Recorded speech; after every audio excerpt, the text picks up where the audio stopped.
Hello and welcome to those endless mysteries. I have something a little different for you all today. It's my own story of why I'm into the paranormal and cryptids. But before we get started today, remember to join us every Monday, Wednesday, and Friday at 8 p.m. Eastern Time for a new video. Also hit that like button. It really does help our channel out. And if you're new to the channel, hit that subscribe and notification bell so you can keep up with all of our latest videos. And if you have the time after this video, jump over to teesprings.com/stores/those-endless-mysteries where you can find some cool stuff and help our channel grow. So now to my story. I'm 54 years old. My name is Lance. I've been looking into the paranormal for about 27 years now. It all started in late 1992. I started having some really strange happenings in my house at the time. I would go to work having turned off all the lights throughout the house. But as I returned home, all the lights would be turned on again throughout the house, even in rooms that I didn't use. I was separated and thought my ex was coming into the house at the time. So after about 3 weeks of this, I changed the locks on the front and back doors. But even after this, the lights would still be turned on when I got home. So at this point, I didn't really know what was going on. I decided that someone was getting into the house some way. So this made me go and find a security company, which I had them to come in and put up one of their best systems. Still the lights would be turned on. So at this point, I still wasn't thinking of a ghost at all. I never thought of anything paranormal. I just wasn't into it at all. I even thought that someone must have been hiding in the house somewhere. After turning the house upside down, looking in every hole I could find, I started to wonder if this thing could be something paranormal.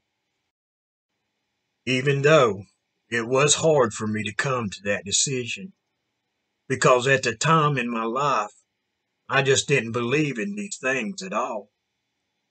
But now it was being forced upon me by something I didn't understand. So it's been about a week after all of this.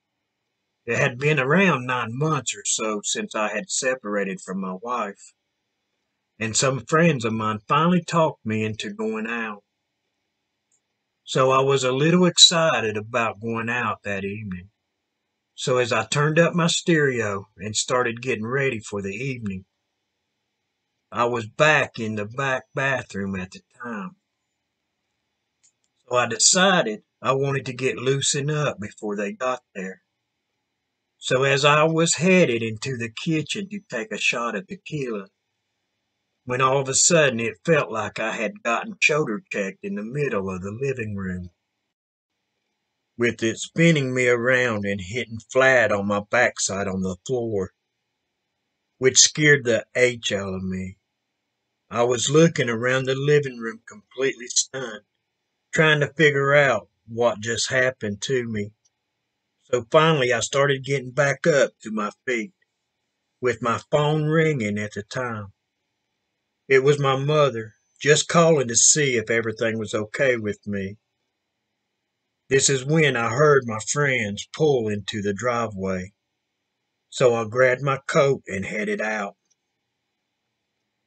The entire night, I could only think about what had just happened to me.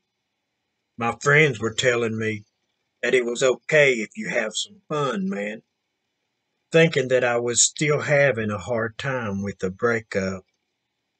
So I just let them think that. I wasn't ready to tell anyone what had just happened to me.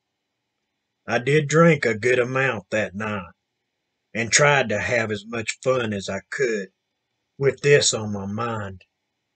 But once the evening was done, and they started taking me back home. I told them to just drop me off at my parents' house. I think I told them I had to be over there early in the morning anyway, and that it would save them 15 minutes of driving time. So they did drop me off there. I think I spent a total of 10 minutes in that house after that. My sister and brother-in-law went up with me, and I grabbed my clothes and just a few other things and never went back. It really messed me up for about 5 months or so. Then the fear turned into something else. I think it was curiosity or fascination of it. What was it that I experienced? So I started looking for paranormal groups to join. I went through a lot of groups before I found that one that was right for me. Most of these groups back then thought that everything was a ghost. Even little sounds was a ghost. Those groups wasn't for me. Like I said, I never believed or even thought about the paranormal before this. So I still had a hard time saying something was paranormal. But once I met my two mentors, I found that the way they looked at things was very much how I did. They never said anything was paranormal unless everything was done to try to debunk it. Then and only then was it said to be paranormal. So Johnny and Sharon, thank you for that. They are the ones that also got me into cryptids as well. They truly wanted to know what or why so many people were seeing these strange creatures. Was they real or some kind of psychosis? So at first I was truly into ghost sightings and hauntings. Covered a lot of cases over my first 8 years or so looking into these things. I've seen enough to know that ghosts and PKs are real. I have no doubt about that. So now I started looking into these strange creatures. Creatures that are said not to exist at all, like Bigfoot, Dogman, among many, many more. I do enjoy a good lake monster hunt during the summers as well. Break out the kayaks and camping gear, always ready for those trips. But I do go out on investigations all the time. I love to interview people that has seen these creatures. Sometimes it's not easy. I truly get to know some of these people, and I really feel for them, mainly due to how I felt after the encounter with that ghost. Seeing these things when you don't believe in them can drive people over the edge. Your whole reality gets turned upside down, with it being very hard for some people to bounce back from these sightings. I know this because of my sighting and just how it truly messed me up during that time. I truly think if I hadn't turned it into what I did, I truly might have lost my mind or worse. I've met people who have had sightings of these creatures just standing by the road, with them feeling such fear and torment just because they saw something that should not be there. Then I've heard and seen the people that has had to fight off these creatures, with truly a lot of them having PTSD after these encounters. With me doing these encounters over the past 27 to 28 years now, I know that ghosts exist. I truly believe that Bigfoot type creatures are out there, even though I have never seen one. But I have had investigations and stayed at some of these places where Bigfoot was seen. And I have heard some very strange calls over the years. But I can't say for sure that those sounds were made by a Bigfoot, just because I didn't see the creature that made them. I've been scared on several trips into the deep woods as well, by something big and moving around our campsites, but always staying just out of sight.